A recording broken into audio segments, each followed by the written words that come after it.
We're now at phase 5 of the software development life cycle.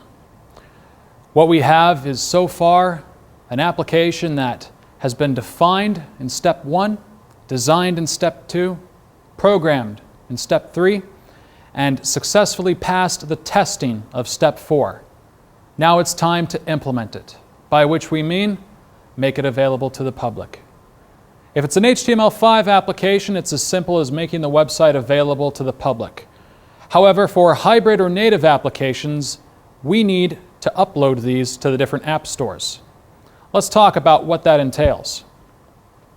To begin with, we need to establish that there are 2 kinds of app stores to consider. The first are public app stores.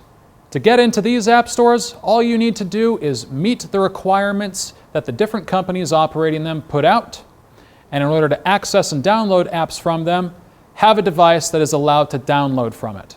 So for example, if you upload an application to the Apple App Store, the only way you'll be able to download anything from it is to have an iPhone or an iPad or an approved Apple device. An Android, a BlackBerry, it's not going to be able to connect to these. All you need to do is get your hands on an iOS device and you can download from it. Private app stores, on the other hand, they're different. They're a little more regulated. And in our discussion of this, the private app store we're going to focus on is the UAE Government App Store. But let's not get ahead of ourselves.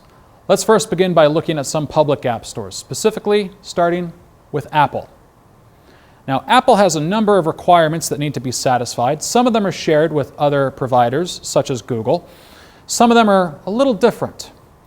One of the most important ones that I want you to understand when it comes to Apple is that after you upload an application, there is going to be anywhere from 1 to 3 weeks of waiting before it is approved or rejected. Why is this? Well, it's because of Apple's business model. Apple has an entire business built around the user experience of their devices and software. So any application that runs on their devices or using their software is going to be inferred by the user as a part of the Apple experience. So if your application is going to deliver an experience that Apple does not believe is going to be one that they would happily say, okay, we approve of this, it's going to be rejected. This means that Apple is going to do much more thorough testing than others. This is also why it's going to take longer. Another important difference is that when you upload an app for consideration and listing in the App Store, that application must be signed by a digital certificate, a private key. Now, where does this key come from? With Apple, they give it to you. You sign up for a developer account, you agree to the non-disclosure, you pay the annual fee, and they give you a key that you can use to sign your applications when you upload them. This is something that's important because it helps to establish identity. When an application is uploaded, whose key has it been signed with? Apple can find out, they can match that key to one they issued, and they can verify the identity of the uploader. Now, Google has some of the same requirements as Apple in terms of having a developer account, signing an NDA, and paying a fee. But there are some key differences between Google and Apple that you need to be aware of. One of the first ones is that the turnaround time for Google is going to be much faster, whereas Apple will very thoroughly test your application for the experience. Google is going to do a very light amount of testing, and usually applications for Android devices are uploaded onto the Google Play Store within a matter of days, if not hours. Another major difference, and this is one that regards security, is the signing of the application prior to upload. Whereas Apple had you sign an application using a key that they provided, Google does not care where that key comes from. In fact, you can create your own key and sign an application with it and then upload it. The problem with this is validating identity.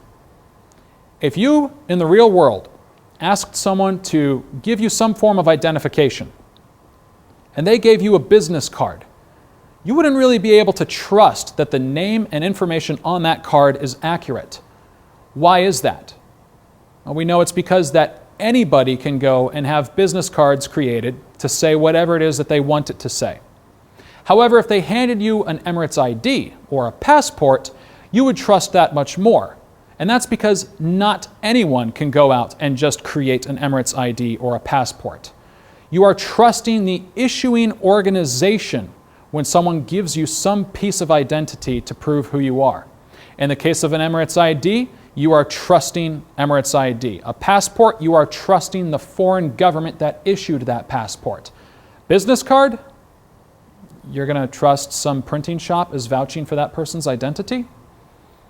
The reason this is important is because with the Google Android applications, when you sign, you can use a self-created key.